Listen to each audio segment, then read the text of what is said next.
tous les niveaux de scolarité. On va parler des sujets de nous joindre. Donc, pour mon service à moi, le service Info Apprendre, le service pour lequel je travaille, je vais vous demander, s'il vous plaît, de mettre mute sur votre micro, si c'est possible, de fermer vos micros. Parce que même toucher un stylo, ça sera des services de conseiller d'orientation. Ce n'est pas mon rôle à moi. Donc, il donne droit à un diplôme. Il y a la formation professionnelle, elle donne droit à un diplôme des enfants qui vont à l'école. Mais juste pour vous éclaircir, un enfant qui est né ici ou bien qui est venu ici, un Québécois, que la personne a réussi sa formation professionnelle de Saint-Terre, elle peut le faire. Il suffit juste de s'adresser au centre de formation aux adultes de son secteur. À ce niveau-là, il y a un service qui est très intéressant, qui peut vous intéresser peut-être, pour ceux qui sont intéressés. Les services SARCA, services d'accueil, de référence, de conseil et d'accompagnement, ça c'est des services gratuits. Service SARCA. Où on peut trouver des conseillers en orientation, des conseillers qui peuvent accompagner les personnes de 16 ans et plus vers un retour aux études. Donc, vous trouvez, vous, une personne adulte, et vous voulez avoir un diplôme parce que vous n'avez pas votre DES. Ou bien vous voulez faire un retour aux études pour une formation professionnelle. Ou bien vous voulez analyser votre dossier scolaire. Ou bien vous voulez savoir c'est quoi les ressources éducatives dans votre secteur. Les services SARCA, services d'accueil, le nom complet c'est service d'accueil, de référence, de conseil et d'accompagnement. L'acronyme c'est SARCA. Ils sont disponibles dans toutes les commissions scolaires. Ici, sur l'île de Montréal, 3 commissions scolaires, 3 centres de services francophones. Centre de service scolaire de la Pointe-de-Lier, centre de service scolaire de Montréal, centre de service scolaire Marguerite-Bourgeois. Ils ont des territoires bien précis, mais ils ont tous leur SARCA. Donc, si vous êtes dans ce cheminement-là, c'est-à-dire vous cherchez un diplôme, obtenir un diplôme, retourner aux études, faire une réorientation de carrière, obtenir des connaissances de vos acquis scolaires, concevoir un projet de formation, n'importe, les SARCA sont en mesure de répondre à vos questions gratuitement. Donc ça, j'ai pris la SARCA de la CSPI parce que vous êtes là, ALPA, il est situé dans l'est de l'île de Montréal. Mais sinon, il y a la SARCA de la Commission scolaire de Montréal, la SARCA de la Commission scolaire Marguerite-Bourgeois. Vous pouvez retourner. Moi, je vous invite à garder si toutefois vous avez besoin de ça. Ici, un programme professionnel de niveau secondaire qui vise un métier ou une profession. Donc, la personne qui opte pour cette formation-là, il veut aller chercher un métier, une idée. C'est quoi un DEP? Il y a plusieurs DEP. On va prendre à titre d'exemple une secrétaire. Pour devenir secrétaire, ça prend un DEP en secrétariat. Pour devenir boucher, ça prend un DEP en boucherie. Pour devenir boulanger, c'est un DEP en boulangerie. Cuisinier, DEP en cuisine. Pâtissier, DEP en pâtisserie. La majorité des métiers de la construction, l'électricien, le plombier, le charpentier, tous, c'est des métiers. Donc, c'est des DEP. DEP en arpentage, DEP selon la spécialité, d'accord? Centre de formation professionnelle. Donc, vous, si vous voulez devenir secrétaire, il suffit d'aller chercher le centre de formation professionnelle dans votre secteur ou à proximité qui offre cette formation-là. D'ailleurs, il y a une formation très intéressante pour des personnes qui seront intéressées. Je ne sais pas si vous connaissez le métier d'infirmier, infirmière auxiliaire. C'est un métier qui est très en demande actuellement. C'est des infirmiers, on appelle infirmiers auxiliaires. Et la formation, c'est un DEP. Donc, c'est un DEP en santé, assistance et soins infirmiers. C'est un DEP qui est très, très en demande, surtout depuis le Covid. Plus en demande. Il dure 18 mois. Vous voyez, par exemple, ça, c'est parmi les écoles qui offrent cette formation. C'est un centre de formation professionnelle. Il vous dit même c'est quoi le salaire, c'est quoi les horaires. Il vous explique tout. C'est quoi, où est-ce que ça se passe la formation, c'est quoi les particularités du programme, les métiers, c'est quoi les professions que vous allez avoir. En tout cas, vous allez trouver de tout, d'accord? Même les coûts de tel état. Ou bien avoir réussi l'un des tests d'équivalence. Je vais ouvrir une petite parenthèse pour vous montrer ce qu'on appelle les tests d'équivalence. Ça, c'est juste une petite parenthèse. On appelle ça les tests d'accès. Pour les personnes immigrants ou pas, qui n'ont pas un diplôme d'études secondaires, ils ont la possibilité de passer l'un de ces tests, TINS, PDG, JETS. Ils donnent l'équivalent d'un secondaire 5. Vous n'avez pas le secondaire 5, vous avez un équivalent. D'accord? Ce qui vous permettra, entre autres, d'aller chercher la formation professionnelle. D'accord?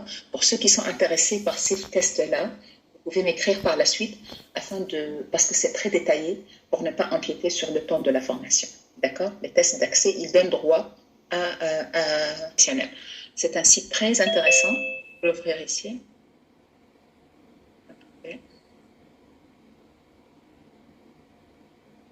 Admission FP, là, il vous donne tout ce qui concerne les formations au niveau de la formation professionnelle. Vous pouvez sélectionner la langue, la région et le diplôme professionnel. Formation professionnelle aussi, mais qui est une spécialité. D'accord? Donc,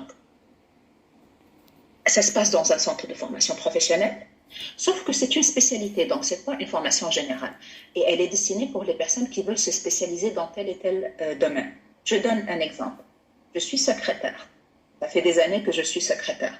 Et je veux maintenant me spécialiser pour devenir secrétaire médical ou bien secrétaire juridique. Ça prend une ASP. Donc, j'ai un DEP en secrétariat et je dois aller chercher une ASP en secrétariat juridique ou secrétariat médical pour exercer ce métier-là de secrétaire juridique. Donc, ça prend 2 années d'expérience pour que je puisse m'inscrire à l'ASP. D'accord? Un DEP, 2 années d'expérience, et je peux aller m'inscrire à l'ASP. Beaucoup de ASP. Les ASP sont vraiment limités. Si on peut trouver énormément de DEP dans la majorité des domaines, la ASP, elle se trouve dans quelques domaines, notamment, comme j'ai dit, le DEP en secrétariat, il a son ASP, et quelques autres, comme je pense. La plus courte, c'est-à-dire, elle peut aller de 2 semaines à 3 mois à temps plein. Ça se passe toujours dans un centre de formation professionnelle. Et elle est vraiment axée sur la volonté de la personne à aller sur le marché de travail. Donc, si une personne opte pour une AEP, c'est que cette personne-là, elle ne veut vraiment pas rester longtemps aux études. Elle veut vraiment aller travailler. Donc, c'est des formations rapides axées sur le marché de travail. Je vais donner quelques exemples. Il y a AEP conduite d'autobus. Donc, les chauffeurs d'autobus que vous voyez dans la rue, ils ont une AEP conduite d'autobus. Il y a une AEP en service de garde en milieu scolaire. Pour ceux qui ont des enfants, vous savez que les écoles, ils ont un service de garde le matin et un service de garde en fin de journée après l'école. Donc, il y a des personnes qui travaillent dans ces services de garde qu'on appelle éducateurs et éducatrices en service de garde en milieu scolaire. Donc, une personne peut suivre cette formation-là de AEP, éducateur, éducatrice, service de garde en milieu scolaire, pour qu'elle puisse travailler dans les écoles avec les commissions scolaires. Donc, c'est une formation à temps plein de 3 mois. Au bout de ces 3 mois, la personne elle a son diplôme d'éducateur, éducatrice en service de garde en milieu scolaire et elle peut appliquer pour cette profession-là. C'est un métier qui est intéressant pour ceux qui aiment les enfants. Ce secondaire, on a regardé la formation professionnelle et ses 3 diplômes. Maintenant, je vais passer au Québec, qui est la formation collégiale. Est-ce que ça vous convient? Est-ce qu'on peut avoir autant de financement qui n'existe pas dans le public, c'est-à-dire le cégep, il offre une formation spécifique. Elle n'est pas dans les autres cégeps publics. Et vous êtes vraiment intéressé par cette formation, vous allez mettre le prix. Et sinon, à part ça, ça va coûter cher et vous pouvez trouver l'équivalent dans le système public. Parce que déjà, le système public, comme vous voyez ici, je vais vous montrer, plus on monte dans le niveau de scolarité, plus le prix des études augmente. C'est-à-dire le prix de la formation professionnelle n'est pas le prix de la formation au niveau collégial, qui n'est pas le prix au niveau du premier cycle de l'université, ni de deuxième cycle. Ici, la formation, elle peut vous coûter, je ne sais pas, autour de $500. Ici, au niveau universitaire, le cours coûte $350. Juste le cours. Vous pouvez être super endetté par la suite. Donc ça, c'est un volet. Je vais parler des finances tout à l'heure. Je vais vous dire ce qu'il en est des formations et comment les financer. Et je vais profiter pour dire quelque chose. Ici au Québec, on peut avoir un DEP, diplôme d'études professionnelles, et gagner très bien sa vie. C'est-à-dire, vous pouvez être avec un DEP dans le domaine de la construction, être plombier ou être maçon ou être peintre, vous pouvez avoir un très bon salaire. Vous pouvez faire un DEP en coiffure et gagner un très bon salaire. Vous pouvez faire un DEP en secrétariat et grimper les échelons. DEC technique, c'est-à-dire un DEC de 3 années d'études à temps plein. vous allez à l'école comme un enfant, c'est-à-dire tous les jours avec des travaux pendant 3 années. Et par la suite, quand vous allez avoir votre diplôme, vous allez accéder directement au marché du travail. Parce que c'est un DEC qui vous permet d'aller travailler directement. D'accord? Je vais vous donner quelques exemples de ce DEC-là. Et l'ES complété, ou bien l'évaluation comparative des diplômes effectués hors Québec pour les personnes immigrantes, un DEP avec quelques matières qu'on réussit pour certains cas. Le candidat doit posséder une formation jugée équivalente par le collège s'il a une formation et il veut appliquer pour le cégep pour un tel et tel programme. Il doit, parmi les conditions, avoir une formation jugée équivalente par le cégep ou le collège lui-même. Mais notamment, le classique, c'est l'évaluation comparative ou bien un diplôme d'études secondaires. On connaît. Les DEC, comme j'ai dit, quand on fait un DEC de 3 ans, c'est quand on va devenir technicien ou technicienne dans quelque chose. Comme par exemple pour l'éducation spécialisée. Il y a un DEC en éducation spécialisée. Donc, je suis technicien ou technicienne en éducation spécialisée. Ou en éducation à l'enfance. Je suis technicien ou technicienne en éducation à l'enfance. Ou bien en soins infirmiers. Tout à l'heure, on a parlé de DEC. Il dure 2 ans. Et le but, ce n'est pas d'aller sur le marché du travail, mais c'est d'aller à l'université. Donc, le DEC ici, c'est un pont pour l'étudiant pour aller finir ses études à l'université. On prend l'exemple d'une personne qui veut devenir architecte, qui veut devenir médecin, qui veut devenir des affaires. Toutes ces formations-là nécessitent des études universitaires. Donc, l'étudiant qui veut aller à l'université pour avoir un diplôme universitaire, il doit passer par un DEC pré-universitaire. Les enseignants aussi, Ce DEC-là, il se présente et il est offert au cégep. Je donne comme ça à titre d'exemple, au cégep de Marie-Victorin. Je ne peux pas faire une demande pour le DEC en travail social au cégep Marie-Victorin. Ça ne fonctionne pas comme ça. Je dois passer par ce qu'on appelle le SRAM. Le SRAM, c'est le Service régional d'admission de Montréal métropolitain. Le SRAM, c'est comme une grande plateforme qui va recevoir toutes les demandes d'admission pour les études au niveau collégial. D'accord? Donc, si tu veux étudier au cégep Marie-Victorin, au cégep Rosemont, au cégep Saint-Laurent, au cégep Instic, n'importe, et vous avez un choix de programme, tu veux faire bureautique, tu dois aller déposer ta demande sur ce site-là, Service régional d'admission de Montréal, du Montréal métropolitain. Il y a plein de choses à connaître sur ce site parce qu'il est très riche. C'est quoi les programmes qui sont offerts?